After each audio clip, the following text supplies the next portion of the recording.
Сәлем достар, бүгін керемет болып шығатын медовый тортын жасайтын боламыз.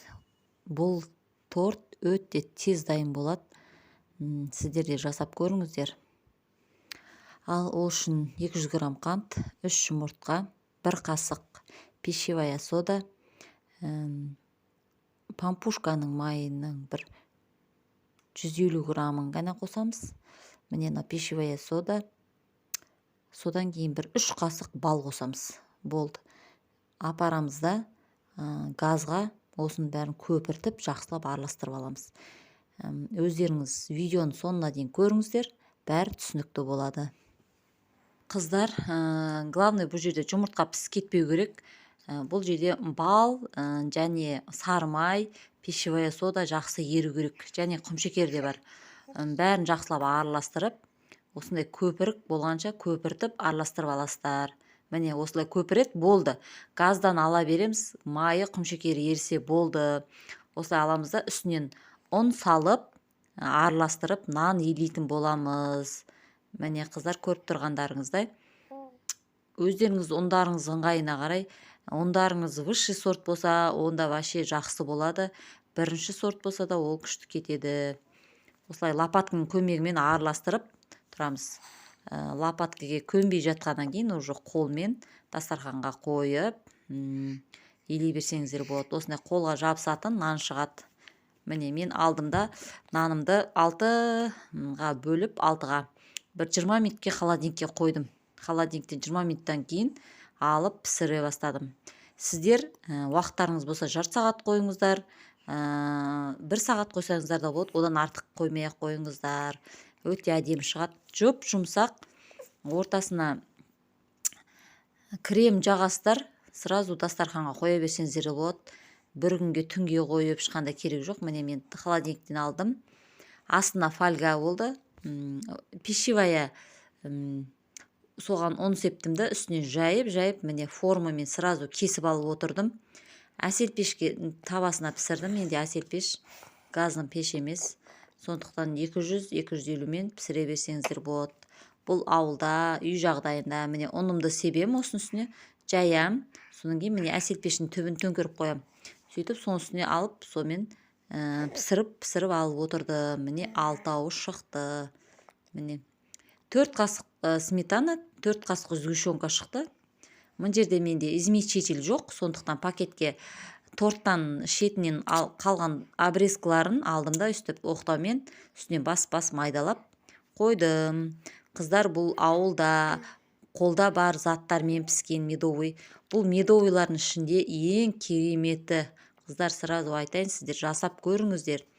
Қыздар, менің каналыма тіркелмесеңіздер, менің YouTube каналыма тіркеліп қойыңыздар. Мен әлі неше түрлі рецепті шығаратын боламын.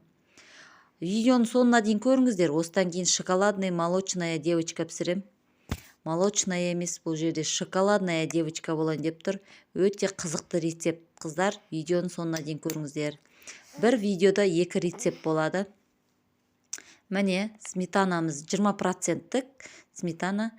Одан кем емес, одан жоғары емес. Керемет шығады. Корждарымыз қатып қалмайды, жұп жұмсақ болып тұрады бұл жерде.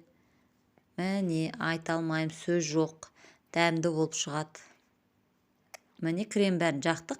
Енді үстінен мынаны торттан қалған обрезкаларды үстіп майдалап, міне көріп тұрғандарыңыздай үстіп шет-шетін әсемдей саласыздар. Тәтті дастарханға дайын болып шыға келеді. Міне бетін кішкене 15 минутқа жапсаңыздар да болады, жаппасаңыздар да болады. Мен кешке дейін бір жауып қойдым. Міне керемет болып шықты. Жұп жұмсақ дайын бола қалды. Қыздар, ас болсын. Келесі видеомды көріңіздер, видеоны соңына дейін көріңіздер. Қыздар, қалайсыңдар? Тағы да сәлемдесіп амандасып қойық. Қыздар, міне керемет болып шығатын торттың рецебімен бөлісем. Шоколадный рецебі өте оңай. Жасауы да оңай. 1 сағат емес, жартақ сағат кетеді сіздергеше. Жасап көріңіздер, бірден дайын болады.